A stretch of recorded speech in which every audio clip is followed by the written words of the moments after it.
Isabelle Hart had posed as many things in her career: waitress, receptionist, even a failed fashion intern once, but never had she imagined herself standing in the gilded foyer of a billionaire's penthouse pretending to be a housemaid. And yet, here she was. White gloves, tied-back chestnut hair, a pressed uniform that clung to her like a lie. The doorman had let her in with a side glance of disinterest. The elevator ride up had been silent, glass walls revealing a skyline that shimmered like a promise she had no right to believe in. When the doors parted onto the top floor, it didn't feel like arriving. It felt like infiltration. Because it was. The man she was about to serve breakfast to wasn't just another wealthy CEO. Damien Wolfe had been on the Bureau's radar for nearly a decade, charitable on the surface, criminal underneath. Laundering money through tech ventures, masking digital theft under philanthropic ventures. Smart, clean, and untouchable. Until now. This time they'd put someone inside, someone who could watch him without him noticing, someone who looked harmless. Isabelle walked through the corridor, every inch of it screaming wealth. Marble floors, sculpted light fixtures, a quiet luxury that didn't boast, it whispered. And then, suddenly, a voice, low, razor-sharp, and entirely too calm. "You're late." She turned. Damien Wolfe stood at the end of the hallway, barefoot, holding a glass of something amber, shirt unbuttoned at the collar, disheveled in the kind of way that was too precise to be accidental. He wasn't what she expected. He wasn't yelling. He wasn't smug. He wasn't even looking at her. He was reading her. And something in Isabelle's spine tightened like a pulled wire. "My apologies, sir," she replied softly, lowering her eyes just enough to seem respectful, but not weak. Never weak. "First rule," he said, walking toward her slowly, "I don't do late. Ever." "Yes, sir." Second rule, he stopped just in front of her, close enough that she could smell the subtle spice of his cologne. Cinnamon, maybe? Bergamot? No, this was curated danger. No talking unless spoken to. Clear? Crystal. His gaze flicked up, a flash of amusement passing over his steel-gray eyes. "You've done this before." "Only a little," she lied. He stepped past her, and the air rushed back into her lungs. "Kitchen's to your right. I like my coffee black. No sugar. No mistakes." As he walked away, Isabelle let her facade drop for half a second, enough to breathe, enough to remember who she was. Not a maid, not a servant. A federal agent sent to bring down the most careful criminal in Manhattan. She walked into the pristine kitchen, eyes scanning without moving her head. Camera in the smoke alarm, a second near the espresso machine. No visible staff. No chef. He liked things quiet, controlled. Her comms were silent, hidden behind the small diamond stud in her left ear. The agency was listening, but they'd only interfere if she signaled. She brewed the coffee. Simple steps. Burn the aroma into memory. She wasn't here for long, just enough to observe, record, uncover. Just enough to catch him slipping. But nothing about Damien Wolfe seemed careless. And when she turned, coffee in hand, to see him standing in the hallway again, watching her, unreadable, Isabelle realized something she hadn't expected this soon. She wasn't the only one playing a role. He was too. And in this game, one wrong word might burn everything to the ground. The Wolfe penthouse was wrong in all the right ways.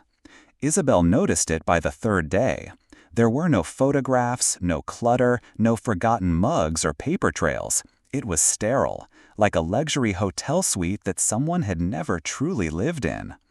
She moved quietly through the rooms, performing her cover duties, logging every detail for the bureau. Layout, security cams, keypads. But every time she turned a corner, Damien Wolfe was there, silent, watching, unreadable. The man didn't work from an office. He worked from his phone. She'd catch snippets of rapid French, Mandarin, and flawless business jargon. Deals negotiated in seconds. One nod and millions moved. He was surgical with power, smooth with absence, and yet maddeningly present. One morning, Isabelle was polishing the glass coffee table in the sunken living room when she heard him behind her. "You always clean the same way, clockwise." She didn't flinch. Habit? "Most people clean in straight lines. You're methodical. Military?" She turned slowly, offering a practiced smile. "Perfectionist?" His lips quirked, barely. Dangerous trait. They stood in silence, tension vibrating like a taut violin string. "Do you ever relax, Mr. Wolfe?" she asked, stepping away from the glass. "Relaxation is a risk." "That's an exhausting way to live." He took a sip of espresso. "It's a necessary one." She walked past him then, brushing just close enough to make his breath catch. She felt it. He was curious, maybe even intrigued. That was good. Curiosity meant he wasn't suspicious, yet. But it also meant the game was heating up faster than she'd planned. That night, she reviewed her mental notes while cleaning the guest suite. Damien had a safe hidden in the art room, under the marble sculpture. His meetings with Blackwell Group were always off the record. And the encrypted call he took yesterday? Russian-accented voice, money laundering keywords. She was getting close. Too close, maybe. Because the next morning, she found her toothbrush missing. Her bag moved an inch, a hair out of place in the bathroom drawer. He was testing her. And that afternoon, he asked her to join him for lunch. No command, a request. They sat across from each other at a sleek black table, sunlight flooding the penthouse. "Tell me," he said, slicing into a blood-red steak, "why someone like you ends up working in a place like this?" She didn't blink. "Because someone like me needs the money." "You're educated, smart. You don't belong scrubbing floors." She swallowed a bite of salad, slow and calm. "Maybe I like being invisible." He tilted his head. "You're many things, but invisible isn't one of them." Her pulse ticked. Once. Twice. He was circling her. Not as prey, but as puzzle. And she wasn't sure which was more dangerous. That night, Isabelle wrote her nightly debrief. Subject shows heightened interest. Suspect something, unclear what. Proceed with extreme caution. Do not get drawn in emotionally. She clicked off the recorder, then lay back on the stiff guest bed, staring at the ceiling, and told herself again that the flutter in her chest wasn't attraction. It was adrenaline. Just adrenaline, right? The keycard wasn't supposed to be there. Isabelle found it tucked between two legal journals in the private study, neatly sandwiched, almost too perfectly placed. A bright red tag labeled Level B, the kind of access pass that didn't match any of the floors she had mapped so far. She slid it back without hesitation. Rule 1 of deep cover: never tip your hand, even when you think you're alone. That afternoon, Damien disappeared. No meetings, no phone calls, no clink of ice against glass. Just silence. Isabelle used the time to check the blind spots, behind the wine cellar, under the grand piano's false panel, near the HVAC unit in the guest wing. All her audio bugs were still in place, but the penthouse had too many spaces that felt edited, as if pieces of his life had been deliberately erased. It was nearly evening when she heard the elevator chime. Not the usual soft ding, but a sharper tone. Private override. She stepped into the foyer just as the door slid open. Damien Wolfe walked out, dressed not in his usual suit or crisp shirt, but in black tactical wear. Boots, gloves, no tie, no smile. His eyes locked on her, sharp and unreadable. "Do you expecting someone?" he asked, his voice deceptively calm. "I heard the override code. I thought." "You thought what?" He moved past her, slow and deliberate. "That I was someone else?" Her hands remained steady. "I thought you might need something." He stopped, turned, and studied her in full silence. "You always look like you're waiting for a signal," he said quietly, "as if someone's about to speak in your ear." Her throat tightened, but then he smiled, slow, dangerous. I suppose good help is hard to find. She nodded just once. I'm very good at what I do. That night he didn't leave his room, and Isabelle didn't sleep. She stared at the ceiling again, heartbeat ticking like a clock in countdown. The Bureau had given her a 3-week window to collect hard intel. She was halfway through week 2, and Damien Wolfe was either starting to trust her or starting to circle like a predator. Both possibilities were lethal. The next morning, she found something strange in the kitchen, a silver cufflink, engraved, blood on the edge. She took a photo of it, uploaded the image via the hidden thumb drive embedded in her belt seam, and when she looked up, Damien was standing in the doorway, barefoot, shirtless, covered in bruises. She hid the camera instinctively. "You're hurt." He didn't speak. He just walked to the sink, washed his hands, and stared out the window. "I don't sleep well," he said finally. "Never have." She should have left. But instead, she took a step closer. "Nightmares?" "No." He turned to her, eyes stormy. "Memories."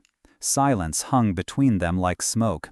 She wanted to ask, wanted to understand, but her training screamed, "Don't get personal, don't get pulled in." And yet, she found herself whispering, "Do you ever let anyone in?" A pause. Then, softly, "I don't know how." She left the kitchen shaken.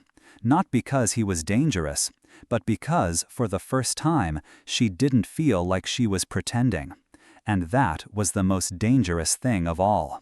It started raining just before midnight, heavy, relentless, the kind of downpour that erased city sounds and replaced them with a low, constant roar. Isabelle stood on the balcony of the guest suite, arms crossed tightly over her chest. Her hair, usually neat, was damp and loose around her shoulders. The night air chilled her skin, but her mind was elsewhere. The safe was real. She'd confirmed it, beneath the marble statue in the north corridor, exactly where her contact at the Bureau said it would be. But she hadn't cracked it yet, because Damien Wolfe had stopped leaving the penthouse altogether. He'd become quieter, slower, as if distracted. The bruises she'd glimpsed 2 days earlier were fading, but not disappearing. She didn't ask, and he didn't offer. But every time they crossed paths, the space between them seemed to narrow. That morning, Isabelle had been in the kitchen chopping vegetables when she cut her finger. Not badly, but enough to make her wince. Before she could find the first aid kit, he was there. Silently, he took her hand in his. She watched him disinfect the wound, wrap the bandage with surprising gentleness. "You should be more careful," he murmured. "You shouldn't sneak up on people." His lips twitched. "I wasn't sneaking." Their eyes met, just long enough for her breath to catch. There was something in his stare that had changed. It wasn't suspicion. It was hunger. But not the dangerous kind. Not yet. That night, as the rain thickened, a sudden knock on her door startled her. She opened it to find Damien, barefoot again, wearing a black t-shirt and loose sweats. A rare softness shadowed his eyes. "I can't sleep," he said simply. "I thought maybe—" He didn't finish the sentence. She hesitated. This was the line, the point of no return, the moment her mission collided with her humanity. Still, she stepped aside. He entered, and for a while they sat in silence. She on the bed, he in the chair by the window, legs stretched, arms crossed. "I grew up in silence," he said after a long pause. "The kind that wasn't peaceful. The kind that taught you not to speak unless spoken to." Isabelle studied him, her heart pressing against her ribs. "Do you ever wish it had been different?" He shrugged. "Wishing is a waste of time. You either survive or you don't." She stood, walked to the window beside him. Outside, lightning cracked across the skyline. Inside, the air shifted. He looked at her, not like a maid, not even like an intruder, but like a storm he couldn't stop watching. Their hands brushed on the window pane. A breath. A pause. She stepped back. "You should rest." He nodded, but didn't move. When he finally did, he paused in the doorway. "Thank you, Isabelle." He'd never said her name before. She didn't sleep that night, because for the first time since this operation began, she wanted to stay. Not for justice, but for him. The invitation came in a folded envelope on her tray. No words, no signature, just a time. 8 p.m. Isabelle turned it over, searching for something hidden, a message coded between the paper's weight. Nothing. But she already knew who it came from. She entered the dining room precisely at 8, dressed in the only thing in her cover wardrobe that didn't scream staff. A fitted dark green dress, modest but elegant. Her hair was up, her mind was not. Damien Wolfe was already there, leaning against the piano with a glass of red wine. He looked like a man carved from dusk, black shirt open at the collar, sleeves rolled, eyes like steel beneath candlelight. "You clean up well," he said. "I wasn't aware this was a formal occasion," she replied, chin tilted slightly. He motioned to the table, set for two. "I thought we'd skip the pretense for one night." Pretense? She almost laughed. The entire house was pretense. Still, she sat. And for the next hour, she pretended to be someone else. Not Isabelle Hart, FBI. Not the woman tasked with dismantling the man across from her. But just a woman. Dinner was quiet, filled with small talk that danced dangerously close to vulnerability. He asked about books, she asked about travel. He told her about a summer in Santorini, she countered with a fabricated childhood in Maine. He smiled, she mirrored it. But there was a moment, a long, aching pause, when their hands met while reaching for the same wine bottle, and neither pulled away. Later, she stood beside the grand piano while he played. Yes, Damien Wolfe played the piano. Well, the notes were low and haunting, like memories you try to forget but never can. His eyes never left the keys, but his presence, it pressed into her. "I used to think music was weakness," he murmured. She watched his hands move. "And now? Now I think it's the only honest thing I do." A silence fell between them. It wasn't awkward. It was charged. She stepped closer, each breath shallower than the last. He stopped playing, slowly turned, and for one impossible second, their faces were inches apart. If he kissed her, she didn't know if she'd stop him. If she kissed him, she didn't know if she'd ever forgive herself. But the moment passed. He stood, walked to the window. "Good night, Isabelle." It wasn't dismissal. It was restraint. And that made it worse. Back in her room, she paced. "What are you doing? This is the target. This is a mission." But her heartbeat didn't listen. And when she touched her lips that night, it wasn't because they had been kissed. It was because they hadn't been. And part of her hated how much she wanted that to change. She found the drawer half open at 3:17 a.m. It was in the west study, tucked behind a locked panel she'd only ever seen Damien touch, usually after phone calls he took in French or Russian, always late, always alone. She didn't mean to go in, but insomnia and instinct were old friends. They guided her feet like muscle memory. The file inside was thin, almost too thin. A single paper, a photo of a man she recognized instantly. Agent Carlyle, her former handler. Retired, supposedly off-grid. The paper said otherwise. Underneath the photo was a date and a location. 1 week ago, Manhattan. Damien knew about the bureau. Her stomach twisted, breath caught somewhere between fear and fury. She returned to her room without taking the file. No signs of tampering, no alarms triggered, but her mind buzzed. Had he always known? Was this entire thing a trap? She barely slept. When morning came, the house felt off, too still, too quiet. She made coffee on autopilot, going through the motions while her pulse screamed. And then, rough night? His voice. Damien stood in the doorway, fresh from the gym, hair damp, towels slung around his neck. Casual, calm, and absolutely watching her. "Just couldn't sleep," she replied, not turning. "You should try lavender tea. Works for me." She nodded, heart pounding. He stepped closer. "Or maybe it's something else keeping you up." She met his gaze. "Like what?" He held it. "Like a secret you're not ready to tell." For a second, the room stopped breathing. But he didn't press. Instead, he took the coffee she handed him and walked away, like they hadn't just stood on the edge of something neither of them could name. Later that afternoon, Isabelle received a ping.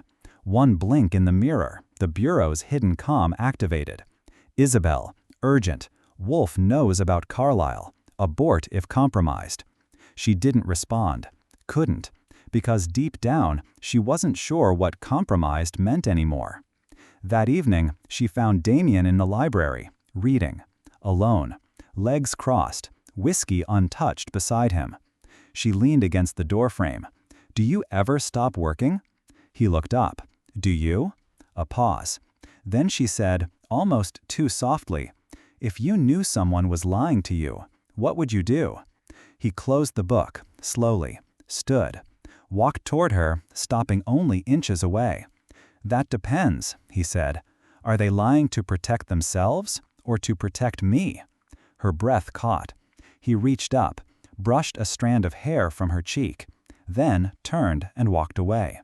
She stayed frozen in place long after he left, because in that moment, she didn't know what she was protecting anymore, the mission or the man she was supposed to destroy. The doorbell rang at 6:02 p.m. Isabelle wasn't expecting anyone. Neither, it seemed, was Damien. She heard him curse softly under his breath, something rare, something real, and stride toward the foyer with clipped steps. She followed, silent, hovering just out of sight behind the marble column. The man at the door wore arrogance like a designer suit. "Elias Black," Damien said coolly. "Still using the front entrance, I see." He replied with a smirk. The tension was instant, electric. Elias was in his mid-30s, dark-haired, well-groomed, but with a grin that felt sharp-edged. Isabelle had seen his name before, on the encrypted financial docs Damien kept on his hard drive. Offshore accounts, shell companies, weapons exports. High-stakes company. "I didn't realize we were entertaining," Isabelle said, stepping into view as naturally as she could. Damien turned. For a flicker of a second, something unreadable crossed his face. Elias's eyes raked over her, slowly, settling into a smirk. "And who's this? New staff?" Damien said, voice cold. Isabelle didn't flinch. "Would you like something to drink, Mr. Black?" "Whiskey," he said without breaking eye contact. "Neat, like your legs." She smiled, flat, dead-eyed, then walked to the kitchen, pulse pounding. She wasn't sure what kind of guest Elias Black was, but he wasn't just passing through. Dinner was brutal. Elias talked too much, smiled too hard, dropped names and hinted at bloodstains behind deals. Damien barely spoke. But Isabelle noticed his hand clenched beneath the table, a tick in his jaw, something boiling beneath his expensive calm. Elias weaned back mid-meal. "You've changed, Damien. Softer, maybe." "Don't mistake control for softness," Damien said evenly. Elias said. "Or maybe it's the maid. Always did say you had a thing for pretty faces." Isabelle said nothing. But she watched Damien's eyes darken, a slow storm forming behind them. When dinner was over, Elias stood and whispered just loud enough for Isabelle to hear. "He's not who you think he is, darling, and when this all falls apart, don't say I didn't warn you." Then he left. Later that night, Isabelle found Damien alone in the study, staring out the rain-dappled windows. "He's a threat," she said quietly. Damien didn't turn. "He's a reminder." "Of what?" He finally faced her. "Of what happens when I let people get too close." She wanted to ask, "Is that what I am?" Instead, she said, "If he comes back." "He won't." His voice was final, fierce, then softened. "But thank you for seeing through him." For a moment, they stood in that stillness again. Two people lying about different things, And yet, somehow, the only ones telling each other the truth. The fallout from Elias Black's visit lingered like smoke. For 2 days, Damien barely said a word. His routines shifted, calls shortened, the music in the penthouse stopped. And Isabelle? She waited, observed, felt the weight of too many truths crashing into each other. This was supposed to be surveillance, and yet she found herself hoping he'd speak to her, look at her, trust her. Damn it. That night, she entered the master suite for routine cleaning, her cover story for checking the bookshelf safe. But as she reached to dust a crystal decanter, she heard him behind her. "I told you," he said softly, "you don't have to clean in here." She turned slowly, calm mask on. "I didn't think you'd be home yet." He walked in shirtless, towel around his neck, hair still damp from the rooftop pool. "Couldn't sleep," he said. "Didn't feel like being alone." Isabelle's chest tightened. She didn't move. He looked around the room. Dark wood, soft lamps, a bed too large for one man. "You ever wonder," he asked, "if this all ends tomorrow, who would actually remember you?" She didn't expect that. Not from him. "I don't care if they remember me," she said. "I care if I changed something before I disappear." He smiled, a real one, almost boyish. "God, you're not like the others." She walked past him, barely brushing his shoulder. Then paused. Turned. "What about you?" she asked. "Do you want to be remembered or feared?" He didn't answer, but his eyes dropped to her lips. For one burning second, the air pulled tight between them. And then, he stepped back. "I should get dressed." She nodded. "I should go." But neither of them moved. That night, she sat on the edge of her bed, listening to the city outside the glass. Then a soft knock. She opened the door to find him standing there, hair dry, hoodie on. He said nothing, just walked in, sat beside her. They didn't speak. They didn't touch. But when she leaned her head on his shoulder, and he didn't pull away, something inside her cracked open. She woke hours later, still dressed, his jacket draped over her. He was gone, but the scent of him lingered. Clean, masculine, safe, which terrified her more than any weapon ever could. Isabelle didn't expect to find a message in lipstick, but there it was, scrawled on the bathroom mirror of the guest suite. "You're not the only one lying." 3 seconds. That's how long it took for her pulse to skyrocket. Her hand flew to the comm device behind her ear, but it was dead, jammed. A cold calculation settled in her bones. Someone knew. Not just about her cover, but about her. She wiped the mirror clean, erased the evidence, and flushed the cleaning cloth. Then she waited. No one came. But nothing in the penthouse felt safe anymore. The next morning, Damien was already dressed when she entered the kitchen. Black button-down, rolled sleeves, no tie, the clean, lethal version of him. He handed her a coffee without speaking. She watched him silently, wondering if he knew, if it had been him, but his face gave away nothing. Finally, he said, "You look tired." "Didn't sleep much."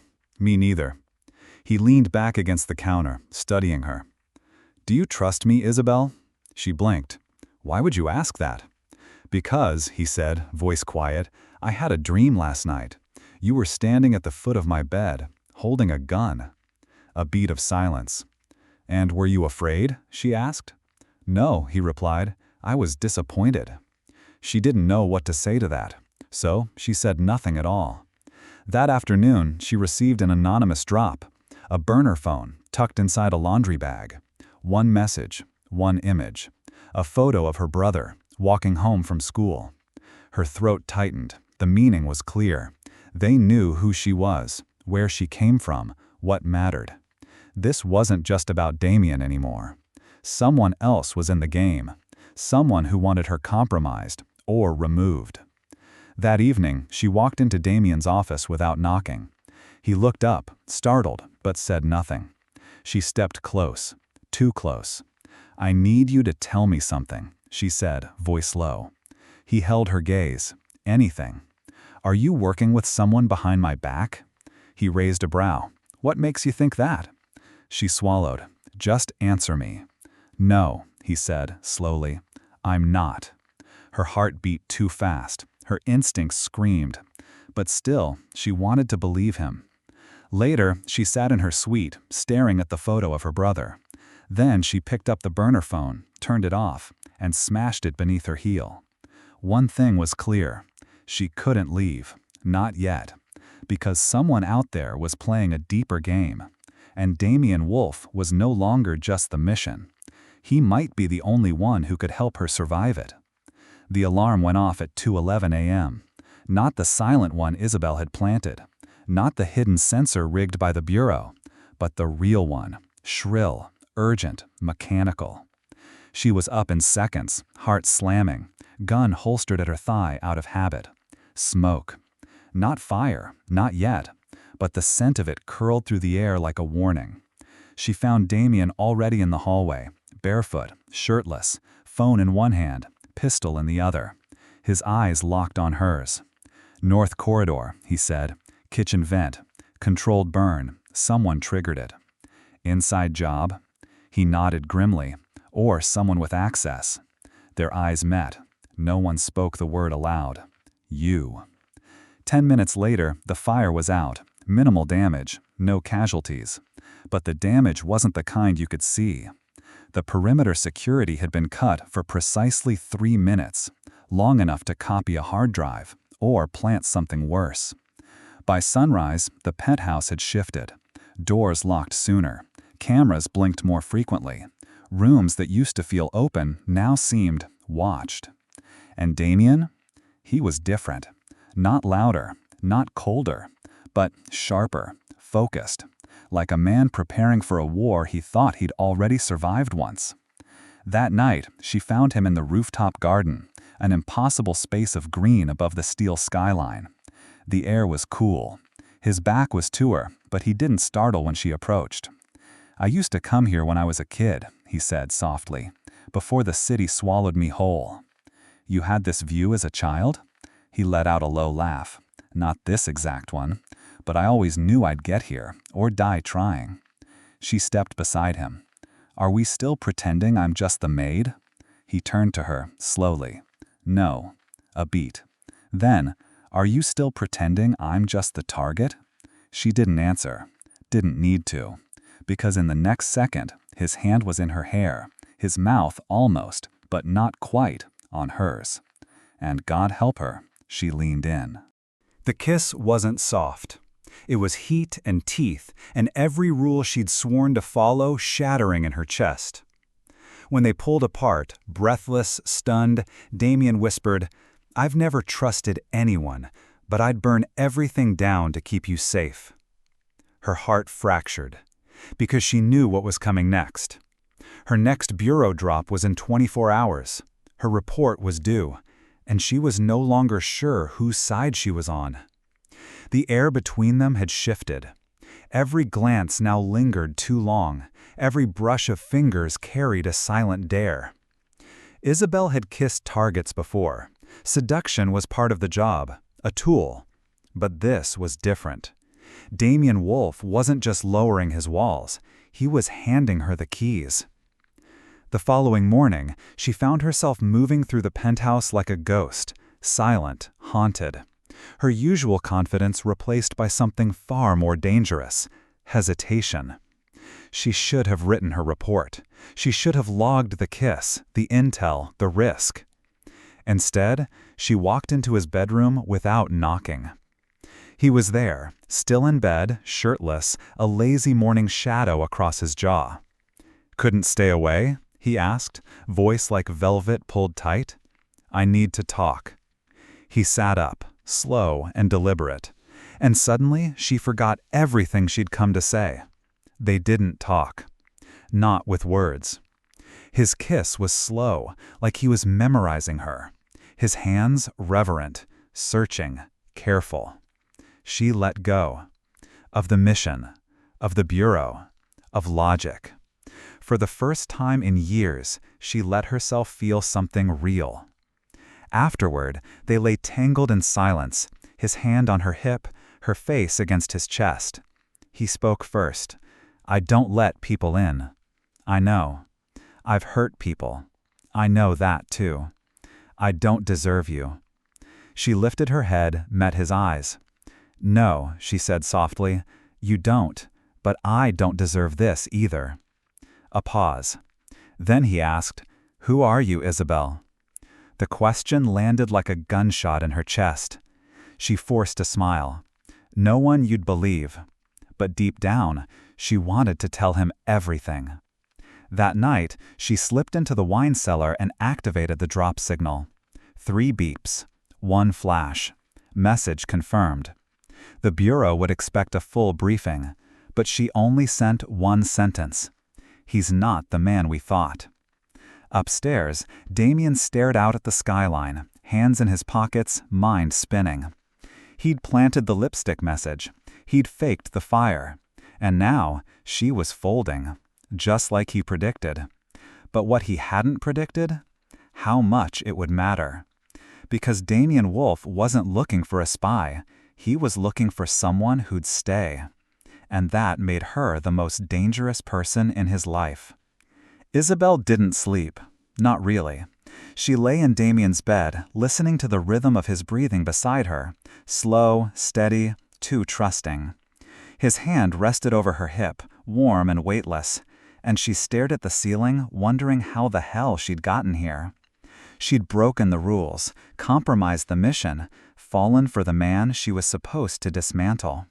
But worst of all, she didn't regret it. At 5:34 a.m., she rose, careful not to wake him, and padded barefoot into the hallway. The city still slept, but she didn't feel alone. A figure stood by the library window. Elias Black. He whispered, without turning. "Still playing Maid, Agent Hart." Her blood went cold. "How did you get in?" He smiled. "You really think I needed to get in? I never left." He faced her, stepping into a shaft of early morning light. "I warned you, didn't I, that you were in over your head. Why are you here? Because your boyfriend's starting to look human, and that's inconvenient for all of us." He dropped a manila folder on the desk beside her. Photos, satellite shots, surveillance logs, notes in the Bureau's code. Her code. "You've been sloppy," Elias said. "You're leaking. Or maybe bleeding." He leaned closer. "Tell me something, Isabelle. Do you even remember which side you're on?" Before she could answer, he was gone, a shadow swallowed by dawn. Later that day, she found Damien in the courtyard, tending to the roses. Of course he had a secret rose garden. It was the most un-Wolfe thing imaginable, and somehow that made it more perfect. "Something's wrong," he said as she approached. "You're different today." She didn't lie. Couldn't. "I saw someone I used to know." He nodded. "Someone dangerous?" She didn't answer. He set down the clippers and wiped his hands on his slacks. "You can tell me anything." God, how she wanted to. But she couldn't. Not yet. That night, she typed a new message to the Bureau, then deleted it, then typed again. Finally, she sent this: "I need more time." And she meant it, because the storm was coming, and when it hit, she needed to know for certain. Was Damien Wolfe her enemy? Or was he the only one who had ever truly seen her? She dug it up at midnight. 3rd rosebush from the left, in the corner of the courtyard, the one Damien never touched. Her hands shook as she pulled out the small plastic capsule. Inside it, a flash drive, burned with Bureau clearance codes, hidden by her 6 weeks ago. Back before any of this started feeling personal, before Damien Wolfe became something other than a mission. She stared at it under the moonlight, unsure if her fingers were trembling from fear, or guilt, or both. She didn't plug it in immediately. She waited until he left for a conference call, slipped into the study, closed the curtains.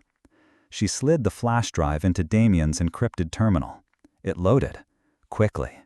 Too quickly. What opened wasn't just data, it was a confession. Audio. Damien's voice. "They think I don't know what she is, but I've known since the beginning. I let her in anyway. I let her stay. Maybe that makes me weak. Maybe that makes me suicidal. Or maybe I just wanted someone to finally lie to me with meaning.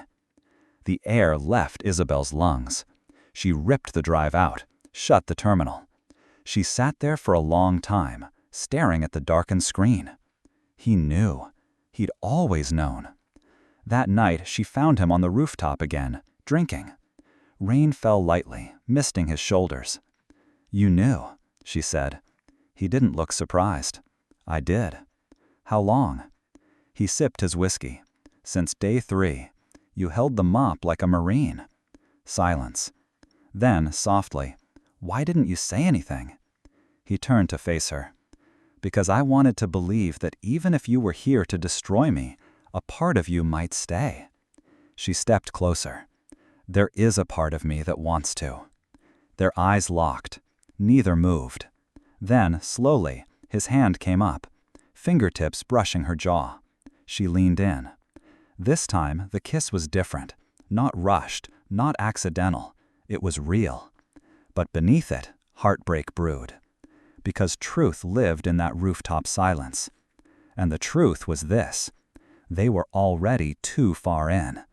And there was no way they'd both come out clean. The directive arrived at dawn. Plain white envelope, bureau insignia watermarked in the corner. She knew what it was before she opened it. Exfil order, immediate. Her cover was blown, compromised. Extraction in 48 hours. No exceptions. She stared at the paper for 10 long minutes before sliding it into the fire. The edges curled, the words blackened, her world with it. She was supposed to leave. But she wasn't sure where Isabelle Hart ended anymore, and where Damien Wolfe's lover began. Later that day, she sat across from him at breakfast. The air was tight, too quiet. He sipped his coffee and asked, "What would you do if the person you trusted most lied to you every day?" She didn't answer. He set the cup down. "I would burn the world down for them," he said, "but I'd never forget it." Her chest ached. She wanted to reach across the table, to say it, everything, but she didn't. That afternoon, she made her way down to the armory room, off limits to staff, monitored by retinal scan. She bypassed it with the code he once drunkenly murmured in his sleep.